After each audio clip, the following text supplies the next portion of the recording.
नमस्कार विद्यार्थी मित्रों, आज हम कक्षा 12 में विषय बीए वाणिज्य व्यवस्था संचालन उसमें पाठ 1 संचालन का स्वरूप और महत्व। संचालन का अर्थ समझे तो मानव एक सामाजिक प्राणी जीवन निर्वाह के लिए संचालन की आवश्यकता होती है।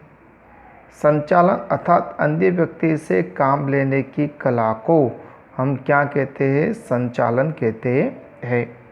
अब देखिए संचालन का स्वरूप।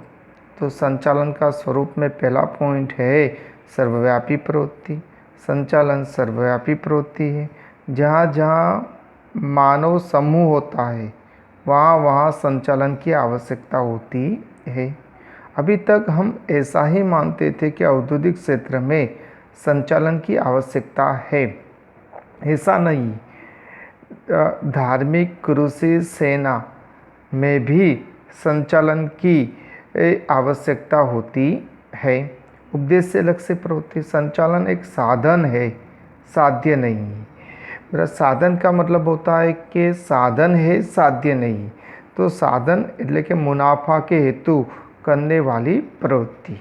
साध्य में मुनाफा होता नहीं है। मानव सेवा होती है, पशु सेवा होती है। अब कोई भी इकाई की स्थापना करने का मुख्य हेतु क्या होता है? मुनाफा प्राप्त करना होता है।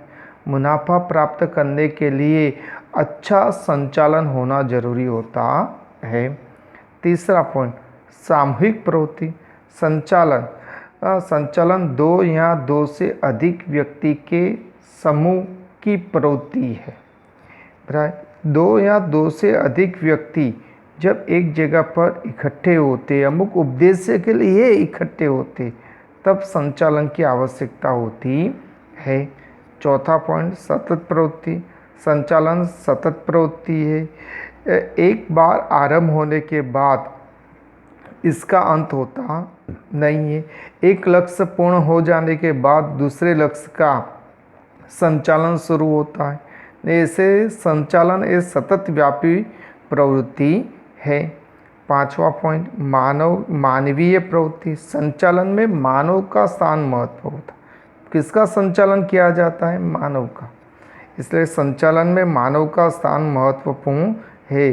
संचालन मानव के लिए होता है, मानव के द्वारा होता है।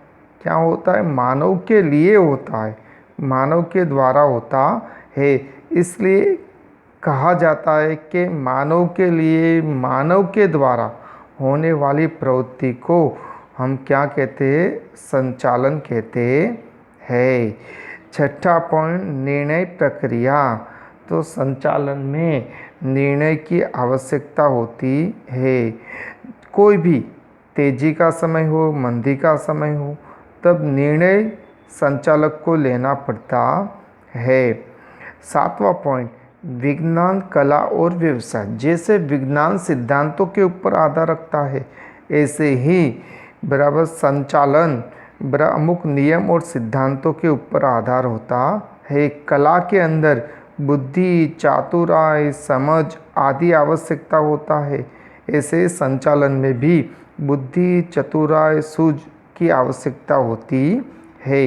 व्यवसाय बहुत सारे बड़ा क्षेत्र में संचालन एक व्यवसाय के रूप में जाना जाता है। दाखला एग्जाम्पल के रूप में वकील, डॉक्टर, चार्टर अकाउंटेंट ने संचालन को एक व्यवसाय के रूप में जाना जाता है। तो बच्चों आज मैंने आपको संचालन का अर्थ, संचालन का स्वरूप, संचालन के स्वरूप में आया पहला पॉइंट सर्वव्यापी प्रवृत्ति, दूसरा पॉइंट उद्देश्य लक्ष्य प्रवृत्ति, तीसरा पॉइंट सामूहिक प्रवृत्ति, चौथा पॉइंट सतत प्रवृत्ति, पांचवा मानवीय प्रवृत्ति, छठा निर्णय प्रक्रिया और सातवां आया विज्ञान, कला और व्यवसाय।